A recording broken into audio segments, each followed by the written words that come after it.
من الشيطان الرجيم.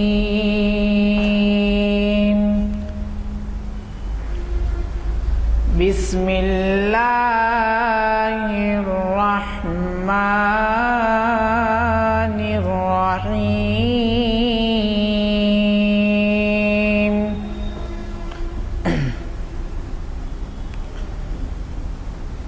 والضحى والليل إذا سجى ما ودعك ربك وما قلى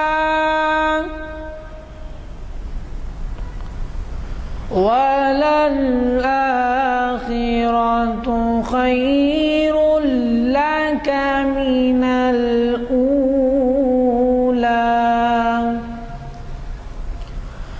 ولسوف يعطيك ربك فترضى ألم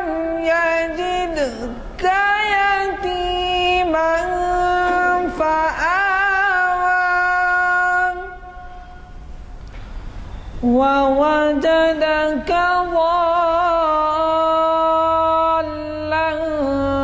فهدى ووجدك عائلا فأغنى فأما اليتيم فلا تقهر وأما السائل فلا تنهر وأما بنعمة ربك فحدث. صدق اللہ العظیم. حضرات، جیسے کہ آپ واقف ہیں، آج ہم جامع مسجد عالیہ گن فاؤنڈری کے کانفرنس ہال میں اعلامیہ نمبر 458 کے دوسرے آئٹم یعنی فن خطابت تاریخ اسلام کی روشنی میں کے عنوان سے آپ کے جانے پہچانے مقرر اور اسلامک سٹڈیز کے اسکالر ڈاکٹر محمد متین الدین قادری صاحب کو سننے کے لیے جمع ہیں. اس محفل کا آغاز حافظ و قاری محمد عرفان احمد صاحب کے خراط کلام پاک سے ہوا اور خادم محفل غلام یزدانی آپ سے مخاطب ہے. آج یعنی 15 دسمبر 2012 عیسوی مطابق 1 صفر 1434 ہمارا یہ اجتماع تاریخ کے ایک بہت اہم عنوان کے بارے میں معلومات کے لیے جمع ہے اور وہ فن خطابت تاریخ اسلام کی روشنی میں ہے. اب زیادہ تفصیل اس وجہ سے میں نہیں بتاؤں گا کہ اب مقرر صاحب خود اس پہ روشنی ڈالیں گے کہ فن خطابت کہاں سے شروع ہوا اور اس کے کتنے طور طریقے کتنے طرز ہیں اور اہم خطابات وغیرہ سے متعلق معلومات فراہم کی جائیں گی. برسبیل تذکرہ میں آپ سے ذکر کر دوں کہ آج ہمارے ایک اہم مقرر پروفیسر محمد محسن عثمانی صاحب کا ایک آرٹیکل سیاست میں چھپا ہے جس میں ہماری محفلوں کا ذکر ہے. خیر اس میں تو شریعت انفارمیشن سروس کے بارے میں ہے، لیکن تاریخ اسلام کے بارے میں ڈاکٹر عقیل ہاشمی کا اس سے پہلے ایک خطاب، ایک آرٹیکل مضمون اسی اخبار سیاست میں بھی چھپا تھا اور دیگر اخبارات میں بھی آیا تھا. یہ آج کا ان کا منصف اخبار میں بھی آ چکا ہے. بہرحال اور اخبارات میں بھی اور دلی کے دعوت میں کہاں کہاں چھپنے والا ہے معلوم نہیں، مگر وہ آپ کو دینے اور اس کا ذکر کرنے کا منشا یہ ہے کہ آپ اس بارے میں اس کو غور سے پڑھیں اور پھر ہماری ذمہ داری کو جانیں کہ کس قدر شریعت کے محافل میں ہمارے نوجوانوں کی شرکت ضروری ہے۔ میں اب زیادہ وقت لینا نہیں چاہوں گا، اس وجہ سے کہ آپ کے ہاتھ میں اگلا بلیٹن ہے، اور اس میں جو ہے 17 دسمبر کو جناب اقبال احمد انجینئر صاحب شریعت انفارمیشن سروس کی 470ویں نشست کو مخاطب کر رہے ہیں، اور عنوان ہے اہل کتاب کون اور کیسے۔ مجھے نہیں معلوم کہ آج کے نوجوانوں میں اہل کتاب کے معنی بھی کچھ سمجھتے ہیں یا نہیں سمجھتے۔ بہرحال کوشش کیجئے، اور پھر اس کی بھی کوشش کیجئے کہ ہم اس پرچے میں ویب سائٹ کا نمبر دیتے ہیں۔ جو نہیں آ سکتے یا گھروں میں خواتین ہوتی ہیں یا اسٹوڈنٹس ہیں جو نہیں پہنچ سکتے، تو ان سے کہیے کہ ویب سائٹ کے اوپر کم از کم وہ دیکھیں۔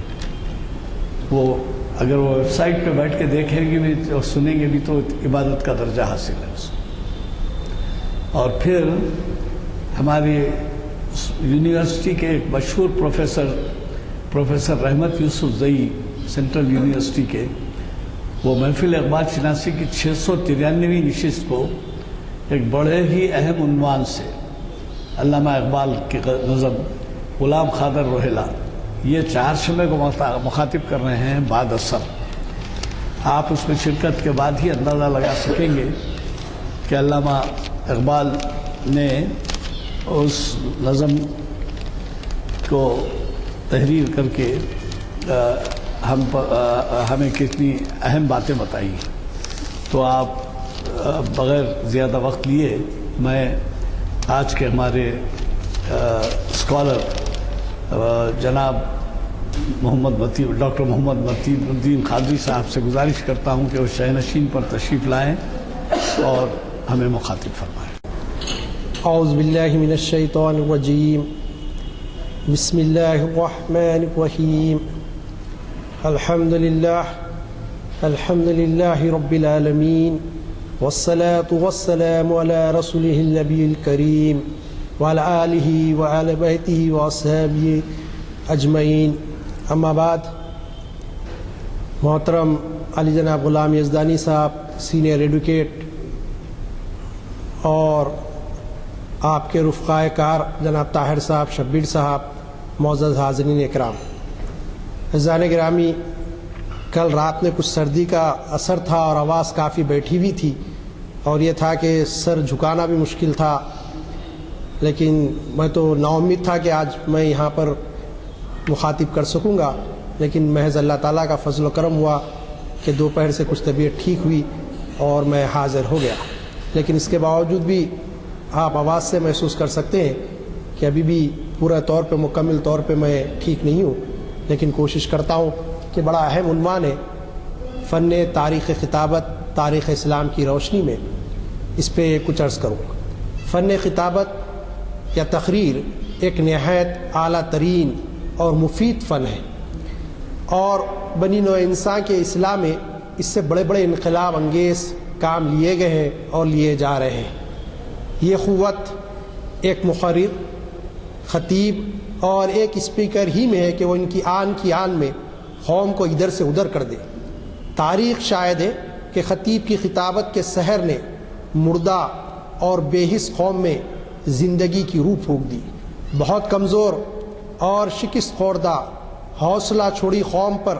جب کسی خطیب نے اپنی جادو بیانی سے اثر انداز ہوا تو قوم اپنے میں حوصلہ محسوس کری، ان کی کمزوری طاقت سے بدل گئی، ہاری ہوئی جنگ فتح میں بدل گئی۔ میدان جنگ میں فن خطابت نے بے شمار کام انجام دیے۔ خطیب نے اپنی شعلہ نوائی سے ٹھنڈے پڑے دلوں میں آگ لگا دی، اور وہی آگ دشمن کو خاکستر کر کے چھوڑی۔ عام طور پر یہ تصور کیا جاتا ہے کہ خطابت قوم کے لیڈر اور قائدین کا ہی حصہ ہے، حقیقت ہرگز ایسی نہیں ہے۔ ہاں، یہ بات درست ہے کہ قوم کے رہنما یا قائدین کے لیے خطابت ایک لازمی اور ضروری چیز ہے، لیکن اس سے یہ لازم نہیں آتا کہ خطابت صرف انہی کا حق ہے اور دیگر اس کے لیے اس کی ضرورت نہیں۔ اب سوال پیدا ہوتا ہے کہ خطابت کیا ہے؟ خطابت اظہار خیال و بیان کا ایک مؤثر ذریعہ ہے۔ انسان کی یہ خوبی اور خصوصیت ہے کہ وہ اپنے خیالات و جذبات کا اظہار دوسروں پر کر سکتا ہے، اور حیوان اس سے قاصر رہتے ہیں۔ ویسے خیالات ہر انسان کے دماغ میں پیدا ہوتے ہیں، جذبات سب انسانوں کے قلوب میں نشو و نما پاتے ہیں، سبھی دوسروں پر ان کا اظہار بھی کرتے ہیں، لیکن ایک کہتا ہے اور کوئی توجہ بھی نہیں کرتا، دوسرا کہتا ہے تو اس کی طرف نظر اٹھا کر رہ جاتی ہے، نظر اٹھتی اور رہ جاتی ہے، تیسرا کہتا ہے تو اس کی بات سن لیتے ہیں مگر اثر نہیں لیتے، چوتھے کی بات سنی بھی جاتی ہے اور اس کا اثر بھی لیا جاتا ہے، مگر پانچواں شخص ایسا ہوتا ہے کہ اس کے منہ کی نکلی ہوئی بات اثر ہی نہیں کرتی بلکہ قلوب میں شعلے بھڑکا دیتی ہے، جذبات میں آگ لگا دیتی ہے اور دل و دماغ کو محصور کر کے رکھ دیتی ہے۔ یہ کیا بات ہے؟ کیا سحر ہے؟ کیا اعجاز ہے؟ ایک ہی چیز کو مختلف اشخاص نے بیان کیا، ایک طرف آگ بھی نہیں اٹھی اور ایک نے سینوں میں طوفان برپا کر دیے۔ حقیقت یہ ہے کہ بات تو ایک ہی تھی، لیکن کہنے والے کے انداز اور اس کی آواز میں زمین و آسمان کا فرق سننے والے کے لیے پیدا کر دیا۔ انسان کتنا ہی بیدار مغز، عالی دماغ اور روشن خیال ہو، لیکن اگر وہ اظہار خیال پر قادر نہیں، جذبات کی ترجمانی کرنے کا سلیقہ اسے میسر نہیں، خوبصورتی اور عمدگی کے ساتھ بات نہیں آتی، تو اس کی تمام دماغی و ذہنی قابلیتیں بیکار، اور ان ذہنی اور عملی صلاحیتوں سے نہ وہ خود کما حق کا فائدہ اٹھا سکتا ہے اور نہ دوسروں کو کوئی خاطر خواہ فائدہ پہنچا سکتا ہے۔ ویسے اظہار خیال کے 3 مؤثر ذرائع ہیں: انشاء، تقریر، شاعری۔ اگر وہ تینوں ذرائع سے محروم ہے تو بلا شبہ وہ ایک بد نصیب ہستی ہے اور اس کا علم اس کے لیے بڑی حد تک سود مند نہیں۔ اور ان تینوں ذرائع میں عوام الناس پر بہت زیادہ اثر جس ذرائع نے کیا وہ خطابت یا تقریر ہی ہے۔ اس ابتدائی گفتگو کے بعد ہم فن خطابت کی تاریخ کا تاریخ اسلام کی روشنی میں جائزہ لینے کی کوشش کریں گے۔ محترم حاضرین اکرام، فن خطابت کی تاریخ ایسا محسوس ہوتا ہے کہ نوع انسان کی تاریخ کے 7 سال چلتی رہی ہے۔ پہلے انسان حضرت آدم علیہ السلام ہی اسلام لے کر آئے اور اسلام کی تاریخ کا آغاز بھی حضرت آدم علیہ السلام سے ہوتا ہے، اور اسی طرح خطابت کی تاریخ کا آغاز بھی حضرت آدم علیہ السلام سے ہوتا ہے۔ دونوں ایک ساتھ چلتے رہے۔ جیسے میں نے عرض کیا آپ سے، ہو سکتا ہے کہ آپ نے ہی پہل اپنی اولاد کو مخاطب کیا، لیکن وہ کیسے جملے تھے اور کیا انداز تھا، اس کی تفصیلات کہیں نہیں مل پاتی، لیکن حضرت نوح علیہ السلام کے بارے میں قرآن مجید اور دوسری مقدس کتابیں بھی اس بات کی گواہی دیتی نظر آتی ہیں کہ نوح علیہ السلام نے 950 سال تک دین کی دعوت دیتے رہے اور آپ کی قوم آپ کی مخالفت کرتی رہی۔ ظاہری بات ہے کہ داعی کا لب و لہجہ، انداز بیاں اور مخالفین کا جواب دینا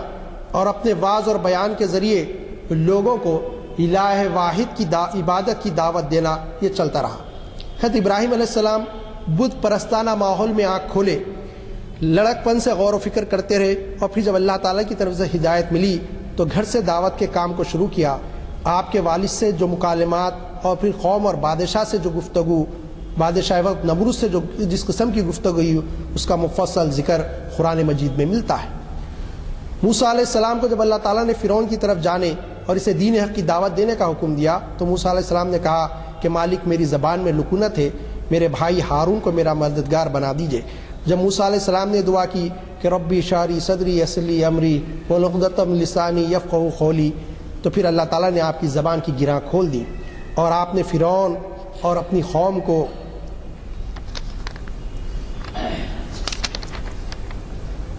مخاطب کیا۔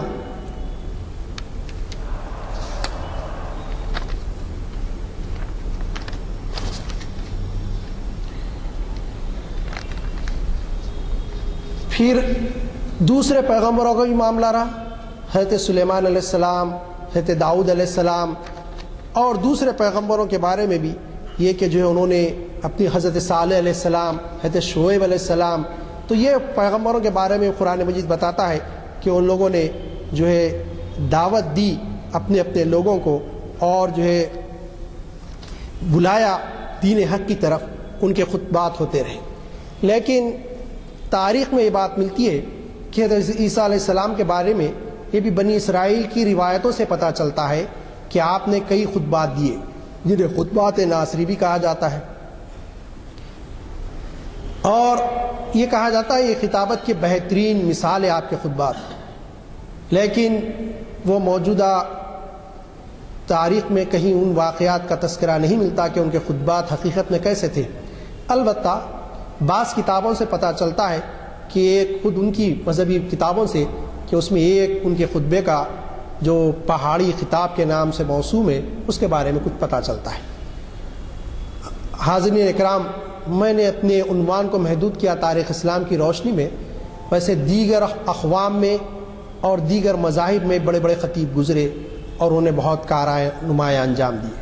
لیکن میرا دائرہ کار تاریخ اسلام ہے، اس لیے میں اپنے آپ کو محدود کرتا ہوں۔ جب ہم عربوں کی تاریخ کا جائزہ لیتے ہیں تو دور جاہلیت میں بھی بڑے بڑے خطبہ گزرے،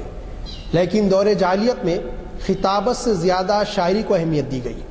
شعراء کا کلام بہت زیادہ نظر آتا ہے، لیکن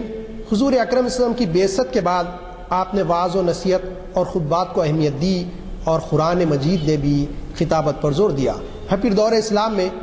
خطابت اہم چیز قرار پائی، لیکن اس کے باوجود دور جاہلیت بالخصوص بعثت نبوی صلی اللہ علیہ وسلم سے ذرا پہلے عالم عرب میں بہت زبردست اور مشہور خطیب گزرے۔ ان خطبہ میں رابط الرائے، خز بن سعد الایادی، یہ خز بن سعد الایادی نجران کا پادری تھا اور اپنی تقریر کے ذریعے عربوں کو بت پرستی سے روکتا، الہ واحد کی عبادت کی دعوت دیتا۔ حضور اکرم صلی اللہ علیہ وسلم بعثت سے قبل عکاس کے میلے میں اس کی تقریر سنی تو اس کو بہت پسند کیا اور اس کی تعریف کی، اور فرمایا قیامت میں یہ تنہا ایک امت بن کر اٹھے گے۔ یہ وہی شخص ہے جس نے سب سے پہلے کسی پتھر یا چٹان پر یعنی اونچے مقام پر کھڑے ہو کے خطبہ دینے کی روایت شروع کی اور خطاب میں اما بعد کا لفظ کا اضافہ کیا۔ حاضرین اکرام، جتنے انبیاء گزرے ہیں اللہ تعالیٰ نے ان کو فن خطابت سے سرفراز کیا، اور انہوں نے اپنی قوم کے سامنے وقت کے نمرود، شداد اور فرعون اور حامان کے سامنے عقلی دلائل کے ساتھ ساتھ بہت ہی پرمغز گفتگو کی، اور ایسی گفتگو کی کہ وہ عاجز آ گئے، لیکن اس سب میں فن کمال پر کاملیت اور جامعیت کے ساتھ جو ذات ببرکت نظر آتی ہے وہ آپ کے میرے آقا حضرت محمد مصطفیٰ صلی اللہ علیہ وسلم کی ذات ببرکت ہے۔ حاضرین اکرام، پہلا خطبہ ارشاد فرماتے ہیں تو اپنی زندگی کو لوگوں کے سامنے پیش کرتے ہیں صفا و مروہ کے پہاڑیوں سے، اور پھر اس میں بھی ایسی دل نشینی کہ سننے والے آپ کی تعریف اور امین اور صادق کا اقرار کیے بغیر آپ کی امانت داری اور صداقت کا رہ نہیں سکتے۔ لیکن میں ایک دو خطبات کا حسن کے ضرور تذکرہ کروں گا، لیکن اس کے یہ معنی نہیں کہ دوسرے خطبات اثر انداز نہیں رکھتے۔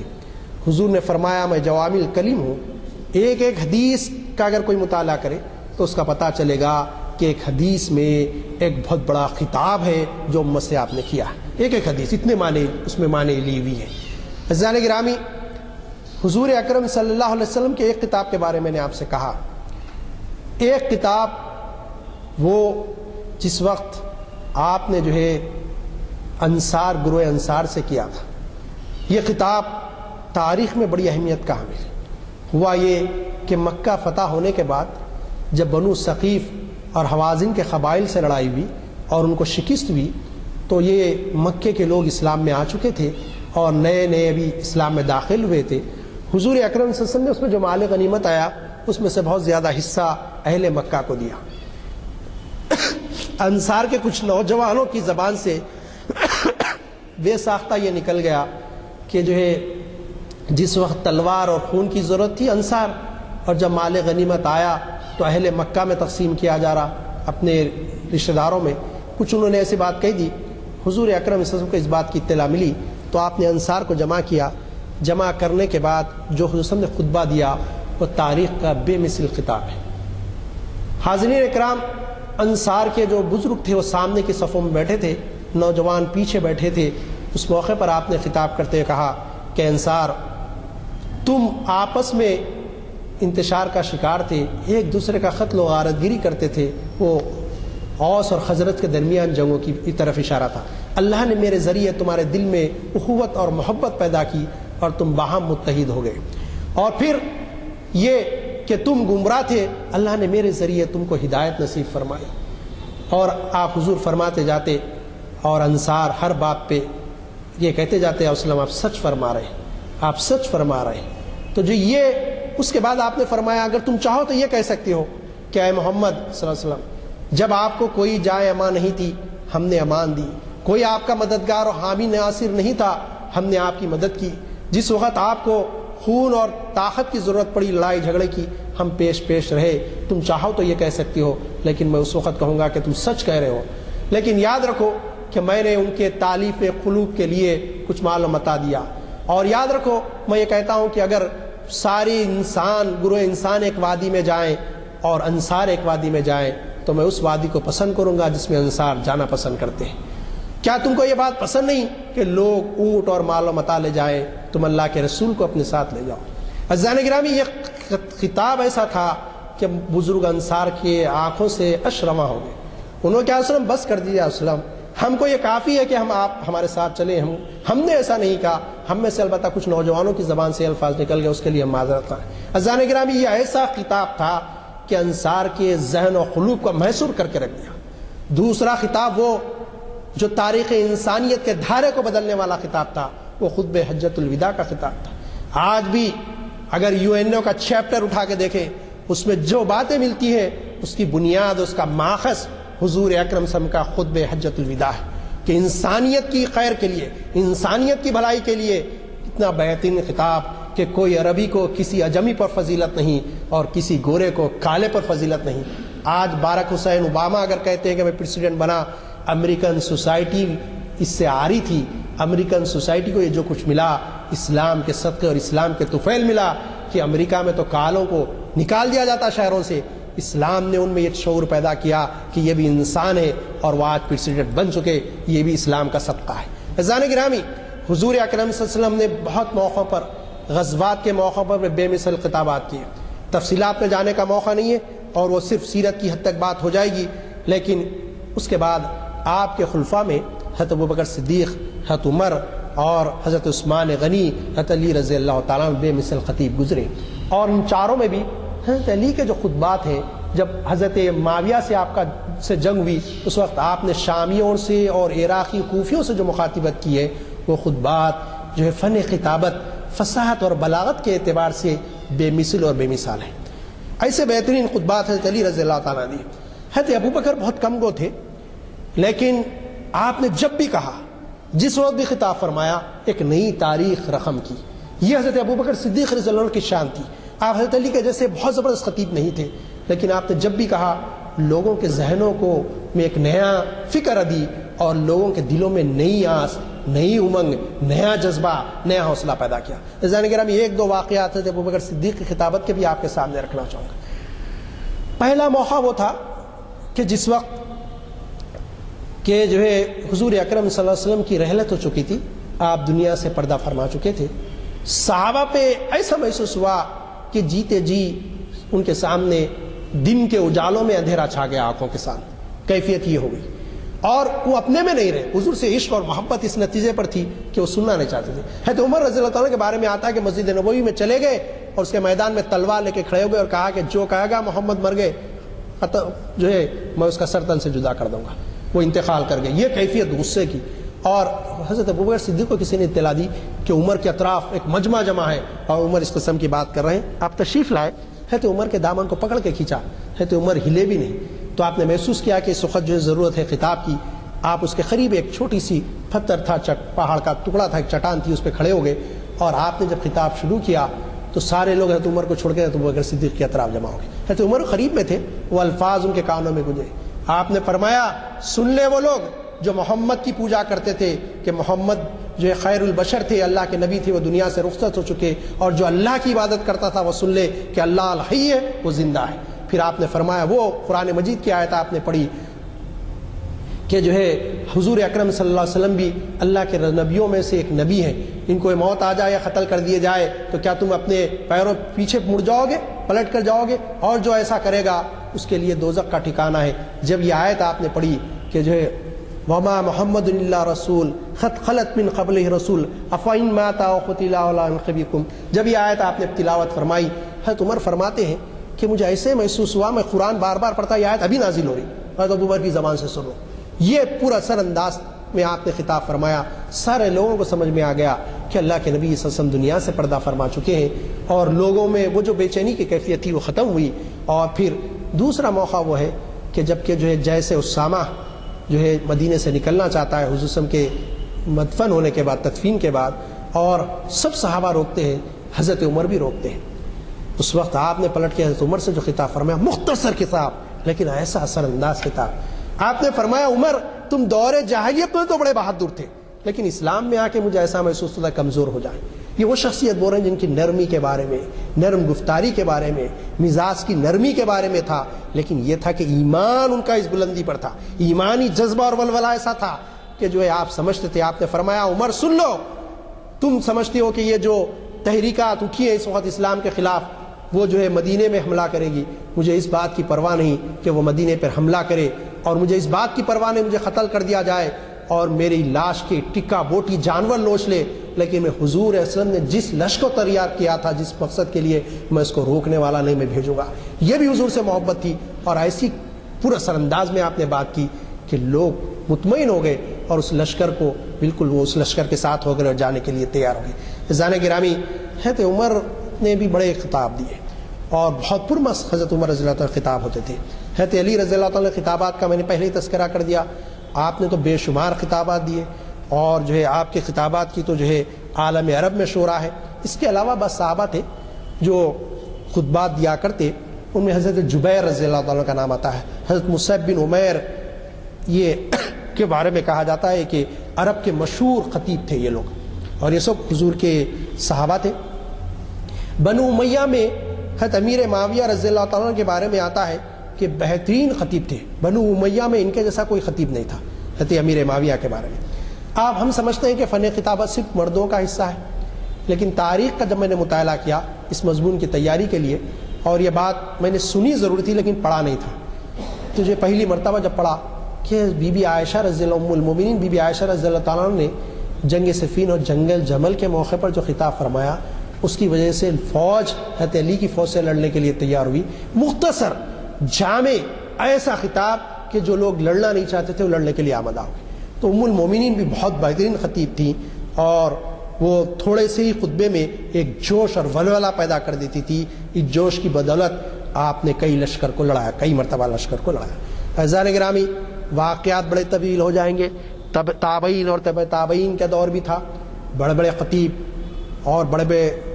خطاب دینے والے، خطبات دینے والے لوگ گزرے، لیکن اس کے بعد ایک شخصیت جس کے بارے میں عام طور پہ لوگ ان کی خطابت سے جیسے واقف ہونا چاہیے واقف نہیں ہے، میں چاہوں گا کہ واقف کراؤں۔ ہم نام ضرور سنتے ہیں لیکن اس کے ساتھ کچھ ایسی باتیں سنتے ہیں جو حقیقت میں ان کی زندگی سے، ان کے عمل سے تعلق نہیں رکھتی۔ وہ ہے حضرت شیخ عبد القادر جیلانی رحمۃ اللہ علیہ۔ عزیزان گرامی، ان کا لقب ہے محی الدین۔ اگر آپ تاریخ کا مطالعہ کریں تو آپ کو پتہ چلے گا کہ محی الدین کا لقب کیوں دیا گیا، دین کو زندہ کرنے والے۔ ان کا کیا کارنامہ تھا، انہوں نے دین کو زندہ کیا۔ آپ کے بارے میں آتا ہے کہ آپ جب خطاب کرنے کے لیے کھڑے ہوتے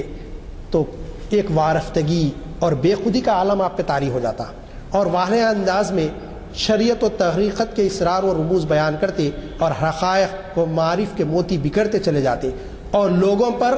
سکتے کا عالم طاری ہو جاتا۔ اس دور میں باطنی تحریک زوروں پر تھی، باطنی تحریک بہت زوروں پر تھی، معتزلی تحریک بھی تھی۔ باطنی تحریک کا حالت تو یہ تھا کہ کوئی عالم ان کے خلاف بولتا اس کو قتل کرا دیتے، تو کوئی ڈر کے عالم بھی ان کے خلاف بولتا نہیں۔ اس وقت شیخ عبد القادر جیلانی رحمۃ اللہ علیہ نے اپنے واعظ اور نصیحت کے ذریعے، کہا جاتا ہے کہ ان کے خطاب میں 70,000 سے 2 لاکھ آدمی موجود ہوتے، اور پہلی صف میں جیسی آواز آتی آخری صف میں بھی ویسی سنے آتا، کوئی مائک سسٹم نہیں تھا، لیکن یہ کیفیت ان کے خطاب کی ہوتی، ایسا ولولہ، ایسا جوش ہوتا، اور لوگ جب سنتے تو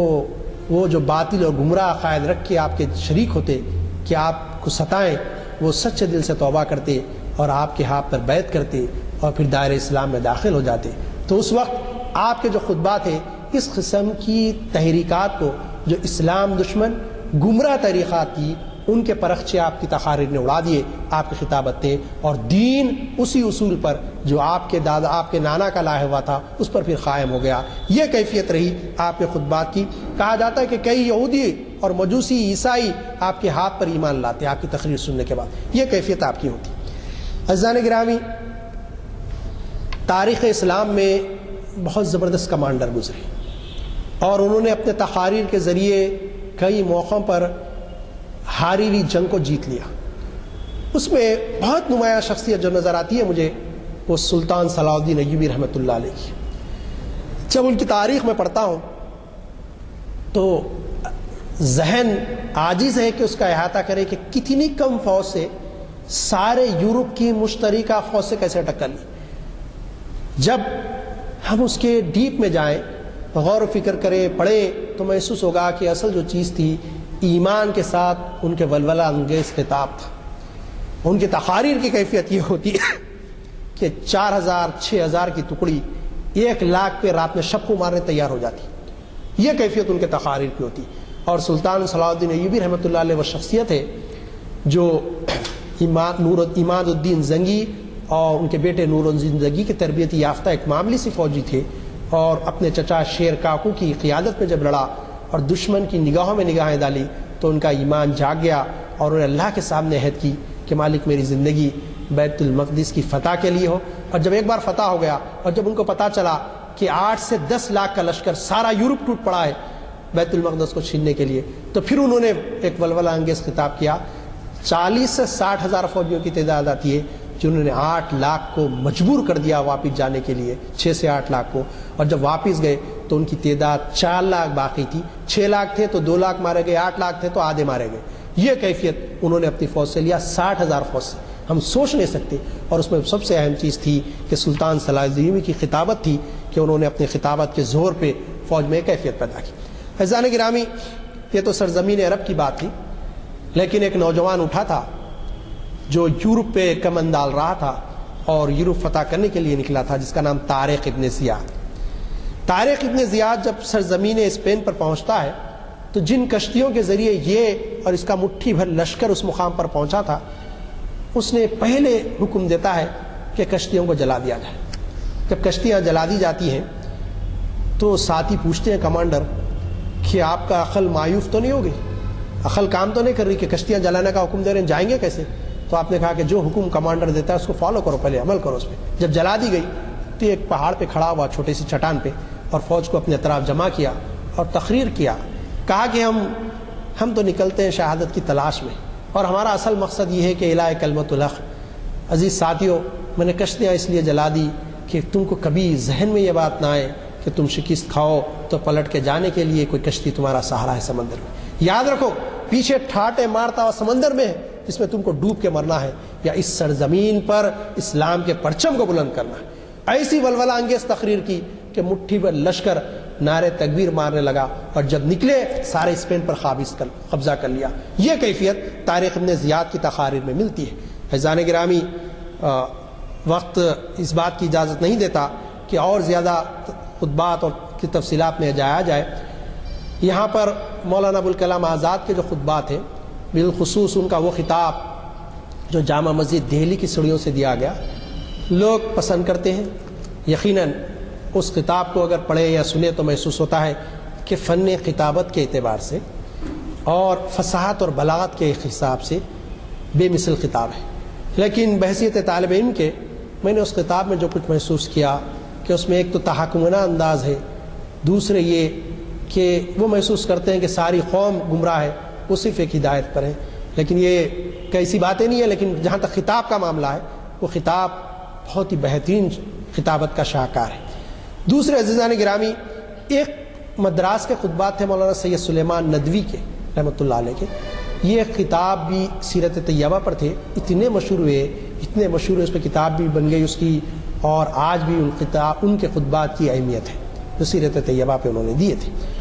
دوسرے خطبات وہ ہیں جنہوں نے جو ہے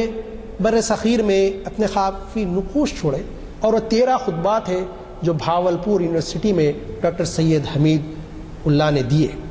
یہ حیدرآباد کے تھے، ریسرچ اسکالر تھے، یہ باہر فرانس گئے تھے، اور جب حیدرآباد کا سقوط ہوئے حیدرآباد ہوا، حیدرآباد کو انڈین آرمی نے اپنے قبضے میں لے لیا پولیس ایکشن کے نام پہ. جب ان کو پتہ چلا واپس آنے کا ارادہ ترک کر دیا، کہا کہ جو ملک اب غلام ہو چکا، میں اس غلام ملک میں جانا نہیں چاہتا. فرانس کو انہوں نے اپنا مسکن بنایا، اور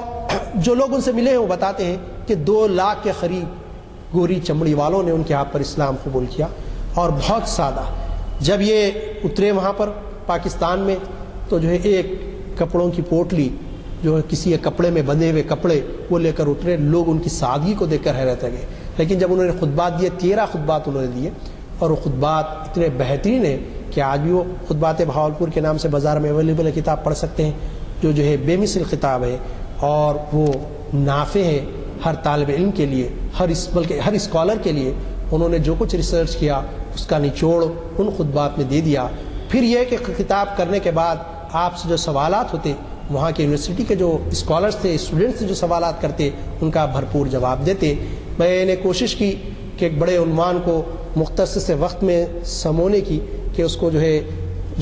آدم علیہ السلام سے لے کر دور حاضر تک لانے کی. اور بھی بہت سارے خطبات ہیں، خطبات دکن، خطبات حیدرآباد، لیکن ابھی اس کے اتنے اثرات نظر نہیں آئے. لیکن انشاءاللہ جب کبھی ایسی اور باتیں ہوں گی تو ہم اس کی تفصیلات میں جا سکتے ہیں. لیکن بہرحال یہ کہ فن خطابت کی یہ اہمیت ہے، اور یہ کہ اللہ تعالیٰ نے فن خطیب کے ذریعے جو ہے کام لیا کہ قوموں کی جو ہے پستی اور زوال عروج سے بدل گیا. آج بھی ضرورت ہے کہ امت مسلمہ کے لیے ایسا بے مثل خطیب، مخلص خطیب ہو جو قوم کی زندگی کو بدل کے رکھ دے. اللہ تعالیٰ ہم میں خوبی پیدا کر دے. صلی اللہ تعالیٰ علی خیر خلق محمد وآلہ وصحبہ اجمعین.